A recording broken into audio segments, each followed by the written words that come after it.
Hello friends, welcome to our YouTube channel.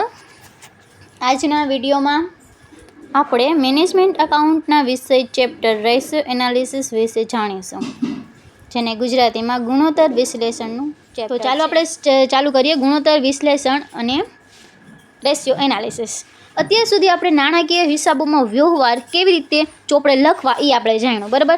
તેના આધારે વર્ષના અંતે નફો કે ખોટ જાણવા માટે નફા નુકસાન ખાતું આપણે બનાવેલું હતું. આર્થિક પરિસ્થિતિને ખ્યાલ મેળવવા માટે કેવી રીતે આપણે પાકું સર્વેયું તૈયાર કરેલું હતું. પરંતુ અકાઉન્ટન્સીના કામ આટલેથી પૂરું થતું નથી. હિસાબી પત્તીના અભ્યાસ તો હિસાબ પરથી ઉપયોગમાં અનુમાન અને એના તારણ કાઢવામાં આવે છે. ધંધાનો નફો કે ખોટ જાણવા નફા નુકસાન ખાતું બનાવવામાં આવે છે તથા વર્ષને અંતે ધંધાની આર્થિક પરિસ્થિતિનો ખ્યાલ મેળવવા માટે આપણે પાકું સર્વેયું તૈયાર કરવામાં આવે છે. પરંતુ અકાઉન્ટન્સીના અભ્યાસમાં પ્રગટ થતા બે નાણાકીય પત્રકોના આધારે નાણાકીય પરિણામ અને નાણાકીય પરિસ્થિતિનું વિશ્લેષણ કરતાં શીખવવામાં આવે છે. માત્ર ને માત્ર જ આપણે ગુણોત્તર વિશ્લેષણ ખૂબ જ મહત્ત્વની પદ્ધતિઓ છે. ગુણોત્તર એટલે શું? ગુણોત્તર એટલે કોઈ પણ બે માહિતી વચ્ચેનો આંકડાકીય સંબંધ એટલે ગુણોત્તર કહેવાય. ગુણોત્તર એટલે શું? કોઈ પણ બે આંકડાકીય માહિતી વચ્ચેનો સંબંધ એટલે આપણે ગુણોત્તર એમ કહી શકીએ, બરાબર. રકમ હોય જેનો આપણે ભાગાકાર કરીએ છીએ. ધારો કે એક કંપનીમાં 5 લાખ વેચાણ સામે તેનો કાચો નફો 2 લાખ હોય. શું થયું? અહીં લખી દઉં તમને. 5 લાખ આપણને શું થયું છે? વેચાણ. અને એની સામે નફો કેટલો? તો કે આ છે નફો 2 લાખનો. આ એક આંકડા થઈ ગયા, બે આંકડાકીય. આ બે વચ્ચેનો આપણે ગુણોત્તર શોધવું હોય તો આપણે કઈ રીતના શોધી શકીએ? કાચો નફાનો ગુણોત્તર આપણે શોધવું હોય તો કેટલા? 40% જેટલો થાય. કેટલા ટકા જેટલો થાય? તો કે 40% જેટલો થાય. આપણે આ બેનો ભાગાકાર કરીએ એટલે આપણને એનો ગુણોત્તર વચ્ચે આ બે સંખ્યા છે. આંકડાકીય માહિતી આપેલી છે 2 લાખ અને 5 લાખ. આ બે આંકડાકીય માહિતી આપેલી છે અને એ બે વચ્ચેનો સંબંધ આપણને જે ભાગાકાર કરીએ છીએ એના વતીને આપણને 40%નો ગુણોત્તર મળે છે. તો એને શું કહેવાય? એક ગુણોત્તર કહેવામાં આવે છે. ગુણોત્તર એટલે કે બે માહિતી વચ્ચેનો આંકડાકીય સંબંધ એટલે કે ગુણોત્તર. બરાબર, સમજાઈ ગયું તમને આ વસ્તુ? ચાલો હવે આગળ વધીએ. એક ધંધામાં ચાલુ મિલકત. હવે જે હું તમને બીજું ઉદાહરણ આપું. એક નફામાં ચાલુ મિલકત 20 લાખની હોય. કેટલી હોય છે ચાલુ મિલકતો? તો કે 20 લાખની હોય છે. અને ચાલુ દેવા કેટલાના હોય છે? તો કેમ 10 લાખના હોય છે. તો હવે આ બે આંકડાકીય માહિતી છે, બરાબર. હવે આના વચ્ચેનો આપણે સંબંધ જાણવો છે તો આપણે આ બેનું શું કરશું? ભાગાકાર કરશું. ભાગાકાર કરશું તો આ પહેલાં જો ચાલુ વસ્તુ આપણે કેનું છે? આ ગુણોત્તરનું શું નામ છે? તો કે આને ચાલુ ગુણોત્તર કહેવામાં આવે છે. એ આપણે આગળ શીખશું. અલગ અલગ ગુણોત્તરના પ્રકાર હોય છે અને અલગ અલગ સૂત્રો આપેલા હોય છે, જેમાં ચાલુ હોય છે, એમ પછી શું કહે લિક્વિડિટી હોય, એટલે કે પ્રવાહી આપણને ગુણોત્તર આપેલા હોય. અલગ અલગ ગુણોત્તર આપણને આપેલા હોય છે. એમાંથી આવડવા છે ચાલુ. આપણને શું આપેલું છે? ચાલુ મિલકત આપેલી છે. અને બીજું શું આપેલું છે? આપણને ચાલુ દેવા આપેલા છે. એના ઉપરથી આપણે બે વચ્ચેનો સંબંધ જોઈએ તો એનો સંબંધ કેટલો મળશે? તો કે 2:1 પ્રમાણમાં મળશે કે ન મળે? તો આ શું કહેવાય? ગુણોત્તર કહેવાય. આ આપણને ખબર પડી ગઈ. મેં તમને બે ઉદાહરણ આપ્યા, એના ઉપરથી આપણને એટલી તો ખબર પડી જાય કે ગુણોત્તર એટલે શું. તો ગુણોત્તર એટલે કે બે આંકડાકીય માહિતી વચ્ચેનો સંબંધ એટલે કે ગુણોત્તર. બરાબર, સમજાઈ ગયું? હવે આગળ આપણે જોઈએ એમ સાદી રકમ અથવા તો આ ગુણોત્તર ફક્ત સાદા આંકડા સ્વરૂપે જ રજૂ થાય છે. ખાસ જરૂરી છે આ જે ગુણોત્તર છે ને સાદા આંકડામાં જ આપણે એને સ્વરૂપમાં જ આપણે એને રજૂ કરી શકીએ છીએ.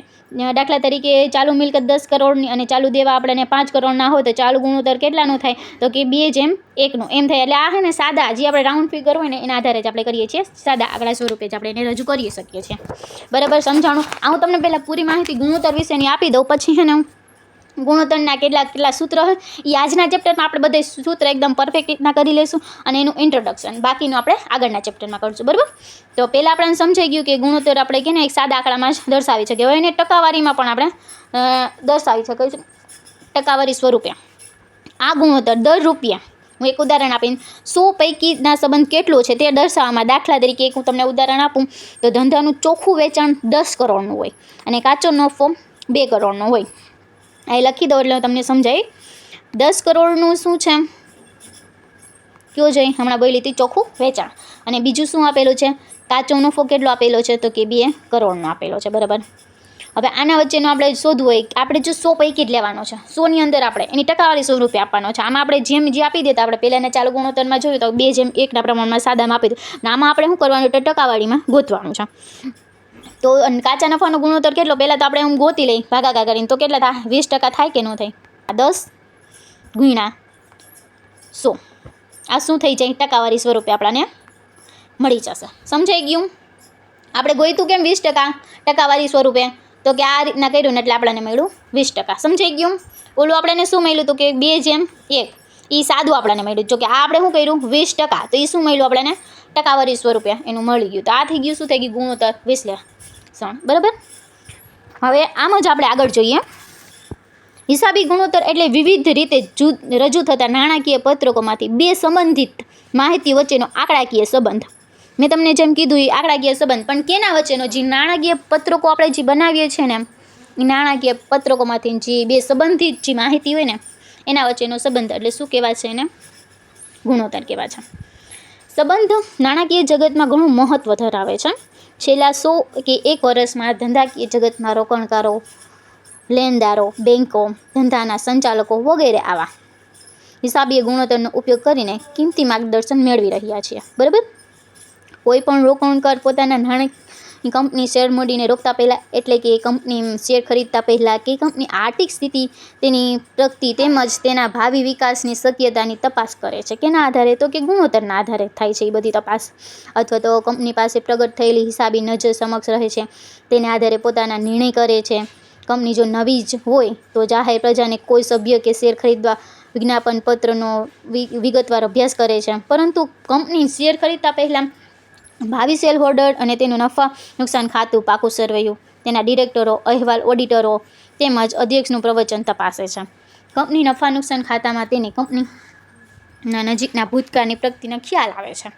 આ બધી વસ્તુ માટે હું ગુણોત્તરનો આપણે ઉપયોગ કરીએ છીએ, ગુણોત્તર વિશ્લેષણનો. બરાબર. આ આપણને ટૂંકી સમજ મળી ગઈ કે ગુણોત્તર વિશ્લેષણ એટલે હું અને શા માટે એનો આપણે ઉપયોગ કરીએ છીએ. બરાબર. હવે આપણે આગળ જોઈશું વિશ્લેષણના હેતુ. એના હેતુ શું છે, શા માટે? આગળ મેં થોડીક માહિતી મેં તમને આપી દીધી, પણ હવે આપણે એને વિવિધ પક્ષો એને કેવી રીતના એનો અલગ હેતુ રહેલો છે એ આપણે જોશું. બરાબર. તો પહેલું છે કંપનીની શેર મૂડીનો ફાળો આપનાર શેર હોલ્ડરને એ જાણવામાં રસ હોય કે તેમનું રોકાણ સલામત છે કે નહીં, તો જ એ રોકાણ કરે. બાકી તો એ રોકાણ કરે નહીં. એટલા માટે, અથવા તો રોકાણ પર પૂરતું વળતર મળશે કે નહીં, મૂડી લાભ મળવા પાત્રની શક્યતા છે કે નહીં, આ બધા કારણોસર કંપનીના જે શેર હોલ્ડર હોય ને એના માટે ગુણોત્તર ઉપયોગી આવે છે. બરાબર. જે માહિતી ભાવિ જે રોકાણકાર હોય ને એના માટે ઉપયોગી છે ગુણોત્તરની. બરાબર. બીજી શું છે તો કંપનીના લેણદારો માટે પણ ઉપયોગી છે. બે બાબત રસ છે. જે એક તો કંપની તેમને નિયમિત વ્યાજ ચૂકવી શકે છે કે નહીં એ જાણવા માટે, અને બીજું તેમને કરેલું ધિરાણ એટલે તે જેને જે રકમ રોકેલી છે એ સલામત છે કે નહીં એના માટે પણ મહત્ત્વનું છે. કંપનીની પ્રવાહી પરિસ્થિતિને જાણવા માટે તેઓ પ્રવાહી ગુણોત્તરનો ઉપયોગ કરે છે, અને જેઓ કંપનીને મિલકત અને દેવાના પ્રમાણમાં તે અભ્યાસ કરે છે. એના માટે પણ એનો પણ એક હેતુ છે, જેના માટે આપણે ગુણોત્તરનો અભ્યાસ કરીએ છીએ અથવા તો એ જોઈએ છીએ એના. અને ત્રીજું છે કંપનીના કર્મચારીઓને પણ કંપનીના હિસાબો અભ્યાસ કરવામાં રસ હોય છે. હોય જ ને, કારણ કે એ લોકોને એમાં વધુ બોનસ મળી શકે એમ છે કે એની સેલેરી આપણને મળી શકે એમ છે. એના માટે યોગ્ય સમયે રજૂ કરે તો એમાં પણ એ લોકોને પણ એમાં રસ હોય, એનો પણ એક હેતુ રહેલો છે. અને ચોથું અને છેલ્લું જે છે સમાજના હિત અને રક્ષણ તરીકે સરકાર પણ કંપનીઓના હિસાબના વિશ્લેષણમાં રસ છે. સરકારને પણ, કારણ કે જે સમાજમાં રહીએ તો એક સમાજનું રક્ષણ તરીકે પણ એનો એક હેતુ થાય છે. એટલા માટે પણ આપણે ગુણોત્તર વિશ્લેષણનો ઉપયોગ કરીએ છીએ. તેથી દેશમાં વિવિધ પ્રકારની કંપનીઓના વાર્ષિક હિસાબ પત્રક પરથી ભારતની રિવિઝન બેંક અને આર્થિક સ્થિતિનું વિશ્લેષણ કરીને અહેવાલ પ્રગટ કરે છે. બરાબર. ગુણોત્તર એટલે તો આપણને ખબર પડી ગઈ કે બે આંકડાકીય માહિતી વચ્ચેનો સંબંધ એટલે ગુણોત્તર કહેવામાં આવે છે. આખી હવે જોઈએ ગુણોત્તર વિશ્લેષણ એટલે શું. ગુણોત્તર વિશ્લેષણ એટલે શું એ આપણે જાણીએ. તો નાણાકીય પત્રકમાં સ્વતંત્ર રીતે માર્ગદર્શન માટે ખરા ઉપયોગ નથી, તો પરંતુ જુદી જુદી વિગતો વચ્ચેના આંતર સંબંધ નક્કી કરવામાં આવે ને કેટલીક ઉપયોગી માહિતી આપી શકે છે. આવા આંતર સંબંધ દર્શાવતા આંકડાના ગુણોત્તર કહેવામાં આવે છે. ગુણોત્તર એટલે જુદી જુદી આંકડાકીય માહિતી વચ્ચેનો સંખ્યા સૂચક સંબંધ. અને નાણાકીય પત્રકમાં જુદા જુદા આંકડાઓ વચ્ચે સંબંધો ગાણિતિક માપ એટલે કે હિસાબીય ગુણોત્તર. બરાબર. શેર હોલ્ડરના ભંડોળો પર કેટલું વળતર મળે છે તે જાણવું હોય તો કંપનીના ચોખ્ખા નફાને શેર હોલ્ડરના ભંડોળ વડે ભાગ કરતા જે આંકડો મળે એને આપણે શું કહેવામાં આવે છે? હિસાબીય ગુણોત્તર કહેવામાં આવે છે. નાણાકીય પત્રકોમાં જુદી જુદી પરંતુ પરસ્પર સંબંધ ધરાવતી વિગતો વચ્ચે સંબંધ શોધવા માટે તેનું અર્થઘટન કરવા માટે આપણે વિશ્લેષણ ગુણોત્તર વિશ્લેષણનું આપણે નામ આપેલું છે. શું મેં કીધું કે નાણાકીય પત્રકોમાં જુદી જુદી પરંતુ પરસ્પર સંબંધ ધરાવતી વિગતો વચ્ચેનો સંબંધ શોધવા અને તેનું અર્થઘટન કરવા હોય તો આપણે ગુણોત્તર વિશ્લેષણનો ઉપયોગ કરીએ છીએ. બરાબર. હિસાબીય ગુણોત્તર છેલ્લા કેટલાક વર્ષમાં હિસાબી ધોરણના વિશ્લેષણ માટે ભારે મહત્ત્વના પ્રાપ્ત કર્યું છે. ખાસ કરીને કંપનીના નાણાં રોકવાની ઈચ્છા ધરાવતા રોકાણકારો, કંપનીના ડિબેન્ચર ખરીદતા ડિબેન્ચર હોલ્ડરો ગુણોત્તરની મદદથી નફાકારકતા અને આર્થિક સ્થિતિનો ખ્યાલ મેળવે છે. બરાબર. આ છે બધા ગુણોત્તર વિશ્લેષણ. હવે ગુણોત્તર દ્વારા અર્થઘટન કેવી રીતના કરવું એ હું તમને સમજાવું. આદર્શ ગુણોત્તર કેને કહેવાય એ એમાં એક અલગથી એનું માપ આપેલું જ છે કે આને આદર્શ ગુણોત્તર કહેવાય, અથવા તો જે પાછલા વર્ષના આધારે જે સરખામણી કરીને જે કરવામાં આવે છે તો પેલું શું આવે છે આદર્શ ગુણોત્તર સાથે એની તુલના કરવામાં આવે છે. જાણે કે આપણે ચાલુ ગુણોત્તરનું જોઈ લઈએ, જે આપણે પેલું જ આવે છે ને જે ચાલુ ગુણોત્તર, જેમાં સૂત્ર શું છે ચાલુ મિલકતના છેદમાં ચાલુ દેવા. તો એનું આદર્શ ગુણોત્તર એ શું છે તો કે 2:1. આ એનું આદર્શ ગુણોત્તર છે. હવે આની હારે આપણે સરખામાં કે આપણો ગુણોત્તર મળ્યો છે એ કેમ 2:1 પ્રમાણમાં આવે છે કે નહીં, તો એના આદર્શ ગુણોત્તર પણ કહેવામાં આવે છે. બરાબર, સમજાઈ ગયું. હવે આપણે થોડાક એના ઓલા જોશું આગળ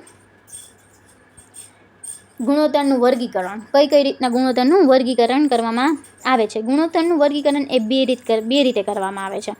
એક રીત છે તો કે પ્રણાલીગત અને નાણાકીય પત્રકના આધારે આપણે કરીએ છીએ, અને બીજી છે જે ગુણોત્તર સ્વરૂપ મુજબ વર્ગીકરણ કરવામાં આવે છે. કઈ બે રીતો આપેલી છે ગુણોત્તરની, તો પેલી શું છે નાણાકીય, અથવા તો આપણે એને શું કહીએ છીએ પ્રણાલીગત, અને બીજી કઈ આવે છે ગુણોત્તરના સ્વરૂપ મુજબ. બરાબર.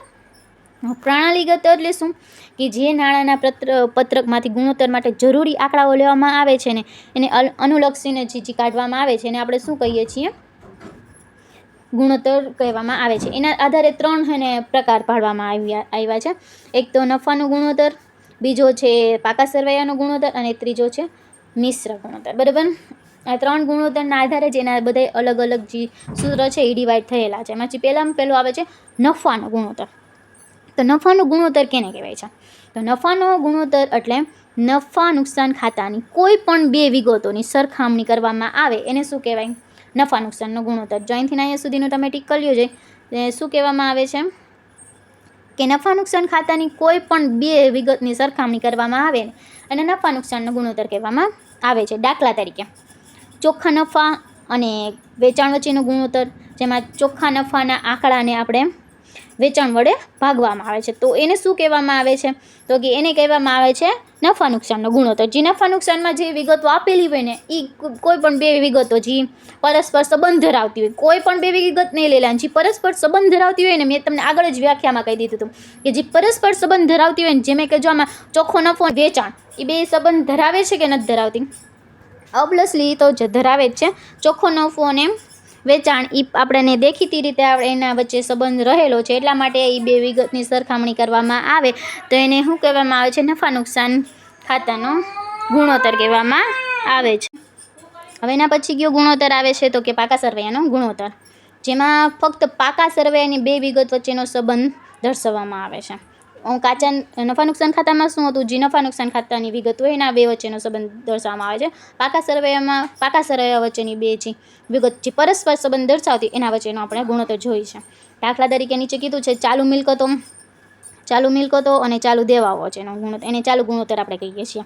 તો એના બે વચ્ચેનો જે સંબંધ હોય છે એને શું કહેવામાં આવે છે પાકા સરવૈયાનો ગુણોત્તર. બરાબર, આ બે સમજાઈ ગયો. એક તો નફા નુકસાનનો ગુણોત્તર અને બીજો કયો છે તો કે પાકા સરવૈયાનો ગુણોત્તર, અને ત્રીજો ગુણોત્તર કયો આવે છે જે મિક્સ ગુણોત્તર, જે આપણને એ નફા નુકસાન ખાતામાં આવતો હોય છે અને પાકા સરવૈયામાં એની વિગત આવતી છે. બેમાંથી કોઈ પણ એક વિગત ઉપાડીને આપણે જે ગુણોત્તર જે પરસ્પર સંબંધ ધરાવતી વિગતને ઉપાડીને આપણે જે ગુણોત્તર શોધીએ છીએ એને મિશ્ર ગુણોત્તર પણ કહેવામાં આવે છે. જેમાં લખ્યું છે આપણને, જેમાં એક વિગત નફા નુકસાન ખાતાની હોય અને બીજી વિગત પાકા સરવૈયાની હોય, એ બે વચ્ચેનો સંબંધ દર્શાવવામાં આવે છે તો એને શું કહેવાય છે મિશ્ર ગુણોત્તર કહેવામાં આવે છે. તો એમાં દાખલા તરીકે આપણને એક કીધું છે કે માલિકના ભંડોળ પર વળતર, એમાં ચોખ્ખા નફો ભાગ્યા માલિકીના ભંડોળ કરવામાં આવે છે, તો એ શું થઈ ગયો એક મિશ્ર ગુણોત્તર થઈ ગયો છે. બરાબર. તો આ 3 ગુણોત્તર આપણે જોયા. ક્યાં 3 ગુણોત્તર છે, એક તો નફા નુકસાનનો ગુણોત્તર, પાકા સરવૈયાનો ગુણોત્તર અને ત્રીજો છે મિશ્ર ગુણોત્તર. બરાબર, સમજાઈ ગયું. ઓકે, ચાલો તો હવે આપણે આગળ વધીએ. એના પછી આપણે હવે એના સૂત્ર જોઈશું. પહેલાં તો આપણે જોઈ લેવું કે નફા નુકસાન ખાતાના ગુણોત્તર ક્યાં છે. બરાબર, તો નફા નુકસાન ખાતાના ગુણોત્તર કેટલા છે તો કે 5 ગુણોત્તર છે નફા નુકસાન ખાતાના. તો પહેલો ગુણોત્તર કયો છે તો કે કાચા નફાનો ગુણોત્તર. પહેલાં ખાલી ગુણોત્તરના નામ યાદ રાખો. પહેલાં હું તમને કહી દઉં કે કયા કયા ગુણોત્તર કેમાં આવે છે એ હું પહેલાં તમને કહી દઉં, પછી આગળ આપણે એના સૂત્ર જોઈ લઈએ. તો નફા નુકસાન ખાતાને લગતા ગુણોત્તર કયા છે તો કે 5 ગુણોત્તર આપેલા છે. પહેલો છે કાચા નફાનો ગુણોત્તર, બીજો છે ચોખ્ખા નફાનો ગુણોત્તર, ત્રીજો છે સંચાલકનો ગુણોત્તર અને ખર્ચ ગુણોત્તર, અને છેલ્લો છે સ્ટોક ગુણોત્તર. સમજાઈ ગયું? નફા નુકસાન ખાતાને લગતા ગુણોત્તર કેટલા છે તો કે 5 ગુણોત્તર છે. એક તો કાચા નફાનો ગુણોત્તર, ચોખ્ખા નફાનો ગુણોત્તર, સંચાલન ગુણોત્તર, ખર્ચનો ગુણોત્તર અને સ્ટોકનો ગુણોત્તર. સમજાઈ ગયું? આ કેના આપેલા છે નફા નુકસાનના. જેમાં નફા નુકસાનના જે પત્રકમાં આપેલી છે એ રકમ કોઈ પણ બે પરસ્પર સંબંધ ધરાવતી હશે એ આપણે લેશું, એના વચ્ચે આપણે ભાગાકાર કરશું, ગુણોત્તર જોશું. તો આ 5 ગુણોત્તર આપણને મળશે. કેના અંદરથી તો કે નફા નુકસાનના પત્રકના અંદરથી આપણને 5 ગુણોત્તર જોવા મળશે. એ જે 5 ગુણોત્તર છે એ આપણે અહીંયા તમને સ્ક્રીન ઉપર દેખાય છે. બરાબર? એવું લાગે તો તમે નોટ બનાવી શકો છો. બરાબર? ચાલો એના પછી હવે આપણે જોઈ લઈએ પાકા સર્વેને લગતા ગુણોત્તર. પાકા સર્વેમાં કયા કયા ગુણોત્તર આવે છે તો પાકા સર્વેને લગતા ગુણોત્તરમાં પેલું કયું આવે છે તો કે ચાલુ ગુણોત્તર, એના પછી પ્રવાહી ગુણોત્તર, એસી કસોટી ગુણોત્તર, માલિકીનો ગુણોત્તર, દેવા ઇક્વિટી ગુણોત્તર, ગિયરિંગ ગુણોત્તર, લાંબા ગાળાના ભંડોળ સાથે કાયમી મિલકતનો ગુણોત્તર. તો આ જે ગુણોત્તર આપેલા છે કેના આપેલા છે તો કે પાકા સર્વેના. કેટલા ગુણોત્તર આપેલા છે તો 1 2 3 4 5 6 અને 7 ગુણોત્તર. 7 ગુણોત્તર કેના લગતા છે તો કે પાકા સર્વેને લગતા ગુણોત્તર કેટલા છે 7 છે. અને કયા કયા છે તો કે ચાલુ, પ્રવાહી, એસી કસોટી, માલિકી, દેવા ઇક્વિટી, ગિયરિંગ અને લાંબા ગાળાના ભંડોળ સાથે કાયમી મિલકતના. આ કેમ આવે છે તો કે પાકા સર્વેના. બરાબર? હવે એના પછીના આપણે કયું રહ્યો છે ગુણોત્તર, હવે એક મિશ્ર ગુણોત્તર એક બાકી છે. બરાબર? હવે જે આ સ્ક્રીન ઉપર દેખાય છે બધા કેના છે તો કે મિશ્ર ગુણોત્તર. મિશ્ર ગુણોત્તરમાં કયા આવે છે તો કે રોકાયેલી મૂડી પર વળતર, શેરહોલ્ડરના ભંડોળ પર વળતર, ઇક્વિટી ભંડોળ પર વળતર. વળતરને લગતા એ છે 3 આવી જાય. અને બીજું કયું છે તો કે દેવાદારનો ગુણોત્તર, લેણદારનો ગુણોત્તર અને કુલ મિલકત ચલણનો ગુણોત્તર અથવા તો દર. બરાબર? આટલા કેમાં આવે છે તો કે આટલા આવે છે મિશ્ર ગુણોત્તરમાં. કેમાં આવે છે તો કે મિશ્ર ગુણોત્તરમાં. બરાબર? કેટલા આવેલા છે તો કે 1 2 3 4 અને 5 ને 6. ચાલો હવે મને એકવાર કહી દો છે નફા નુકસાનમાં કુલ કેટલા ગુણોત્તર છે તો કે 5. હવે પાકા સર્વેમાં કેટલા ગુણોત્તર આપેલા છે તો કે 7 અને મિશ્રમાં કેટલા છે તો કે 6. બરાબર? આ બધા ગુણોત્તરના નામ યાદ રહી ગયા. હવે આપણે એના જોશું સૂત્ર. બરાબર? આવતા વિડીયોમાં હું તમારી સાથે ગુણોત્તરના અલગ અલગ સૂત્ર અને સાથે પ્રેક્ટિકલ સમ પણ લઈને આવીશ. ઓકે?